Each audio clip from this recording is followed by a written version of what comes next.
Deadly Tarantula Girl coming to you from my private serpentarium tonight to bring you my current top 5 favorite snakes in my collection.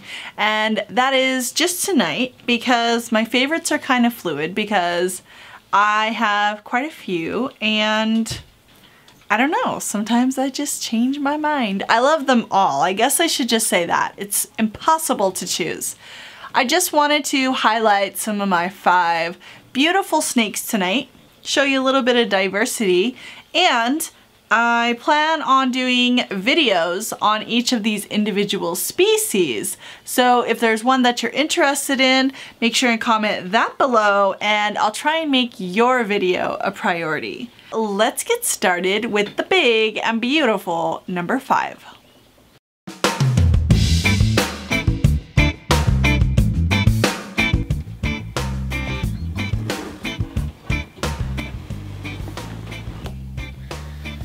This is my beautiful Bolivian boa.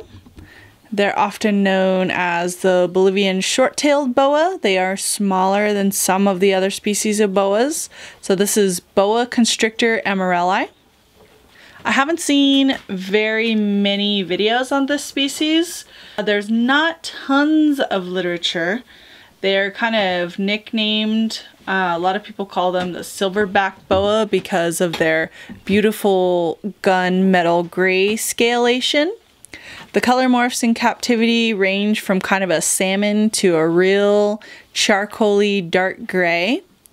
And then they have different patterns like kind of stripes and broken saddles and things like that.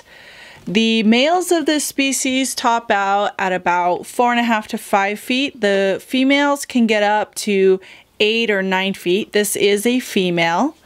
And they can weigh up to about 15 pounds, which is a nice size boa. They can give you a nasty little bite and they're not always fun to tangle with. I don't handle all my snakes on a daily basis. And so some of mine do get a little food aggressive, which I don't mind taking a bite every now and then. And I just know that there are certain species, like some of my retics and stuff like that, that I do need to hook out of the cages. This is not an animal that I've had tons of throughout the years, and so I particularly like her. I think she's really beautiful.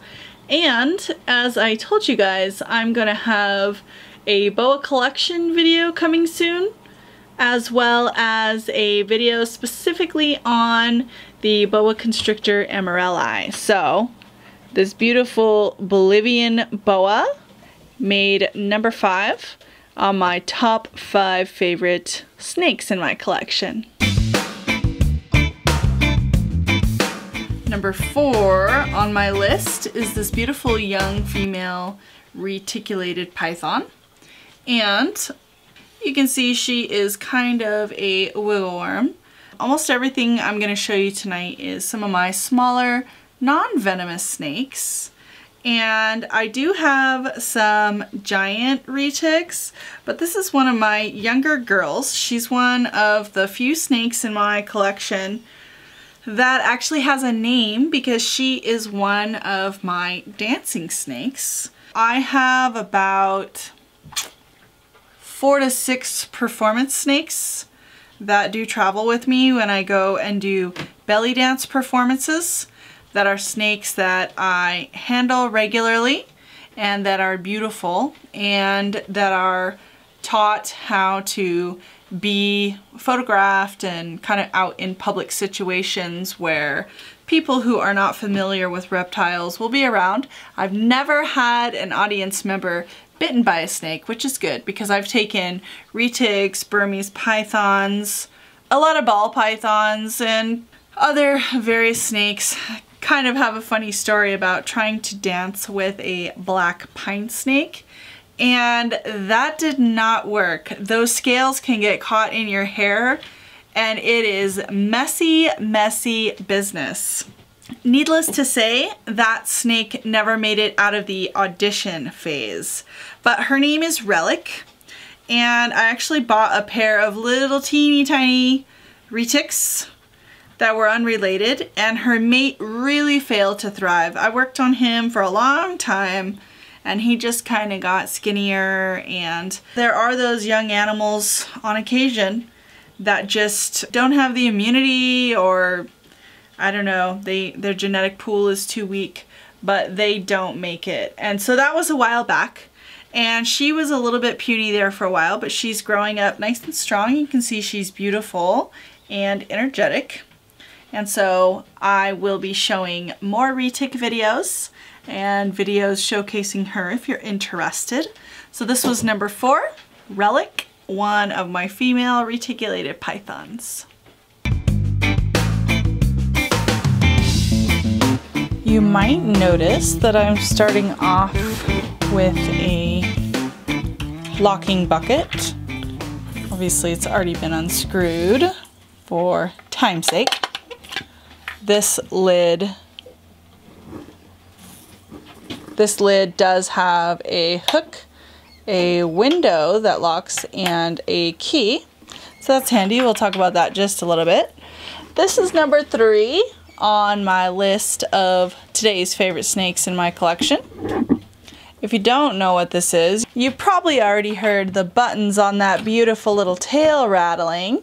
And this is Crotalus viridis, more commonly known as the prairie rattlesnake. This one is just a normal morph, but you might have seen some of my other rattlesnake videos. There are some beautiful morphs of this species in captivity. There are albino axanthic, and from what I know, 2 incredible specimens of a snow, which is albino and axanthic, and they are truly a white rattlesnake. And I have had the privilege of playing with one of them, so that was super fun. This is a species that I personally enjoy keeping and breeding. One thing that's super great is that they give live birth, and so that makes it easy because the mothers do the incubation for you. They're pretty dang good at it. And one day you just pop that tank open and you've got a bunch of little baby rattlesnakes crawling around, and that's super fun. This species is near and dear to my heart because where I was growing up in Montana, it was cooler, and this was one of the only native rattlesnakes. This was the only native rattlesnake. And so this is an animal that I have been observing from a young age, and one that I still particularly like. I also want to give a big shout out to Dana Savarelli of Midwest Tongs. A lot of my tongs and locking buckets and things like that are sponsored by him. And so almost anytime you see me with some of these really cool tools, those are all things that you can get from Dana at Midwest Tongs. And I try to always post his address in my intro or my outro. He's a super stand-up guy. He's a conservationist. He has a really amazing rescue and conservation center. And he's a friend of mine. I think he's a super amazing guy. We do text as much as we can. And he's always got some really fun project going on. So, big shout out to Dana, all my love to him and the folks at Midwest Tongs. As I said, this bucket is awesome. I've done a video just on this bucket that I can link below. And of course I have more rattlesnake videos, but there will be more to come. So number 3 on my list of today's favorite snakes was Crotalus viridis. One disclaimer that I do want to make is that just because you see me working with venomous snakes, that does not mean that it's a good idea for anyone or even most people actually. I just want to state for the record that I do not condone everyone keeping venomous. It is not for everyone. You need to follow your city and state ordinances. Use your discretion. Keeping venomous is not for most reptile keepers. It's for a small percentage of people who are very interested and willing to study the animal and use the utmost care.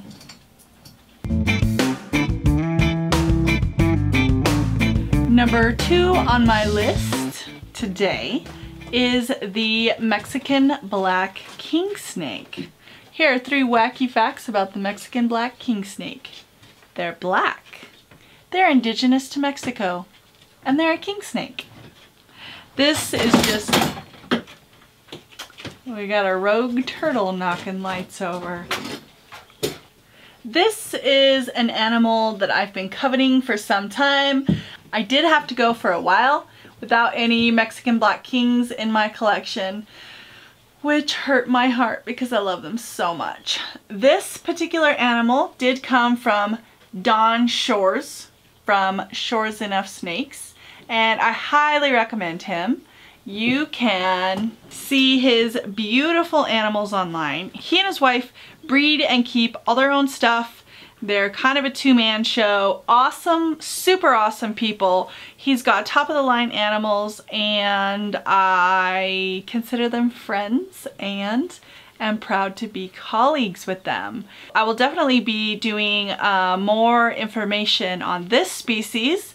Go ahead and comment your questions below. That way I can answer them in the king snake video. I thought it would be ironic if my tiniest snake was my #1 favorite reptile right now. This is Lampropeltis Triangulum Multistrada, also known as the pale milk snake, and I love this species so much. #1, it is native to Montana, so this is an animal that I always looked for in my youth. To this day, I've only ever seen one in the wild, and I've only ever seen 3 that originated from Montana. So that is still kind of on my bucket list anytime I go back to the beautiful Montana terrain. I was so excited when these were born from, I think I can say this without hurting anyone's feelings, my favorite veterinarian who breeds reptiles. When he called me and told me that he had these babies, I actually bought the entire clutch. There were 7 babies, and he said, I don't want to try and feed the little buggers because they're a royal pain in my beard. And so I said, oh, please, doctor, let me take them off your hands. And so I was very happy to bring all these babies home. And funny enough, there was only 1 female out of the whole lot of them. And these little buggers have been giving me trouble for, I don't know, 4 months, 6 months, 7 months, something like that. But I haven't lost a single one. And believe it or not, they're growing. And they're absolutely beautiful. I have quite a comical tale about this species, and I will link that video below. I love you, Ray. It's a story about Ray Page. Anyway, I think that this animal is especially beautiful. I will be doing a care video on this species pretty soon, so make sure to let me know what questions or comments you have about this or any of these snakes, so I can address that in my upcoming videos. I hope you enjoyed seeing my top 5 favorite snakes in my collection as of tonight. I keep saying tonight or right now because I'm telling you, there are days when I'm cleaning or feeding and I'm just like, dang, that's a cool snake.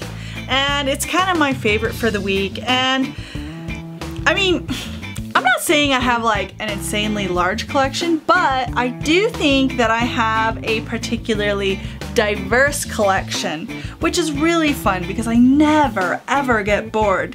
And there are truly a lot of days when I just see one of my animals and I don't know, it just kind of drives me crazy because I think they are so dang cool. So I hope you enjoyed this favorite 5. You guys tend to like the top 5 videos. Hopefully you got to see a nice diverse sampling of some snakes. And I will be showing more reptile videos in the near future. Comment below what your favorite snake was that you saw tonight and what you want to see next.